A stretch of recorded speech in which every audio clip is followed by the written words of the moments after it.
Et pour l'éviter, on fait la production se fait par campagne, séparation dans le temps suivi d'un nettoyage approprié. Généralement, on fabrique par plusieurs parties. On fabrique un lot, un deuxième lot, un troisième lot, et entre chaque lot, il y a des petits nettoyages. C'est pas un grand nettoyage, petit nettoyage. Là aussi, un petit nettoyage. Par exemple, là, le lot 1, le lot 2, le lot 3, jusqu'à lot 10, ou bien lot 100, ça dépend. Et il y a toujours des petits nettoyages, et chaque petit nettoyage, il y a le contrôle qualité qui va vérifier les eaux de rinçage pour voir est-ce que c'est bien nettoyé. Bon, là, c'est pas critique. Les deux premiers lots, c'est les plus importants. On contrôle bien les deux premiers lots. Si les deux premiers lots sont effectués, c'est-à-dire si les tests d'analyse sont bons, il n'y a pas d'anomalie, alors le reste, ça va être bien. Il n'y aura pas de souci. Mais le problème, c'est entre le dernier lot, par exemple le 10e lot, et le premier lot d'un nouveau médicament. C'est là où c'est critique. Là, il faut passer par le grand nettoyage. Et le grand nettoyage, il doit passer par le contrôle qualité. On doit vérifier les eaux de rinçage et voir que vraiment, on a très bien nettoyé le lot précédent. Il n'y a aucune trace. Quand on dit aucune trace, c'est-à-dire zéro trace. 0 ppm. Il n'y a aucune trace. Donc la production se fait par campagne, séparation dans le temps, suivie d'un nettoyage approprié, installation de sas et de système d'extraction d'air. Quand on pénètre dans une zone de production, vous allez avoir une première porte et une deuxième porte. Donc vous allez rentrer, là il y a un système de, comment dirais-je, c'est une pressurisation, je pense, oui. Il y aura un flux d'air dans d'eau, c'est de l'air propre. C'est-à-dire quand on rentre dans le sas, on va forcément faire rentrer avec nous de l'air de l'extérieur. Et cet air, il porte des impuretés. Alors pour éviter de faire rentrer les impuretés avec nous vers la zone de production, on utilise le sas. Donc là, c'est-à-dire l'air qu'on fait rentrer avec nous, il va être repoussé par ce système.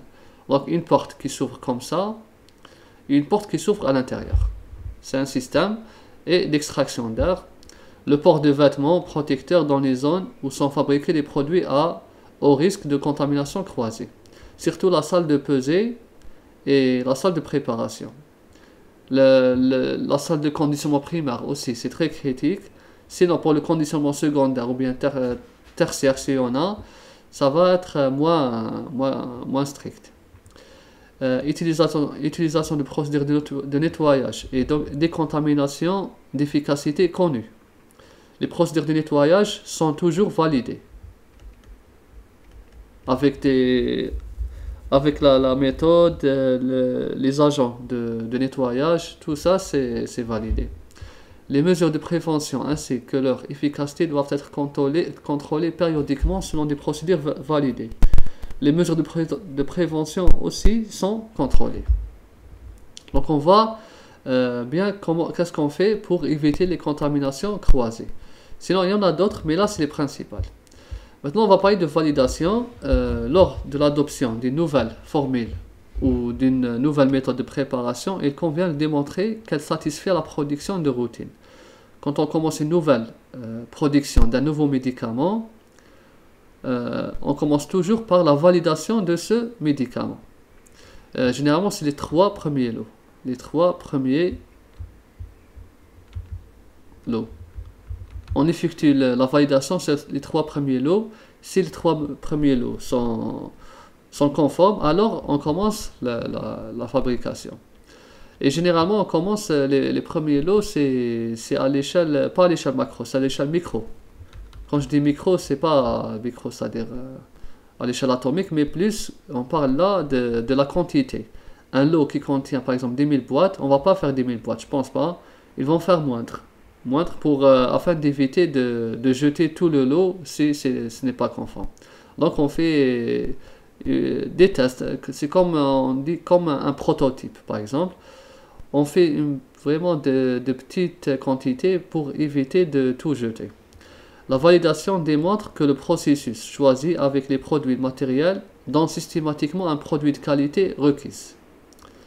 C'est important. Donc la validation, donc là c'est validation comme ça, c'est une erreur. Validation démontre que le processus choisi, donc elle démontre par la preuve que ce qu'on a effectué comme processus c'est-à-dire il donne un produit de qualité. Donc là, il convient de valider toute modification importante des processus de fabrication. On a un procédé de fabrication, à un moment on l'a modifié. C'est-à-dire après quelques mois ou bien quelques années, on a modifié, on a amélioré le procédé. Et là, il faut revalider. On a une première validation, là, il faut revalider parce que le processus de fabrication a été modifié. Donc, cette modification peut affecter la qualité du produit ou la productivité du processus.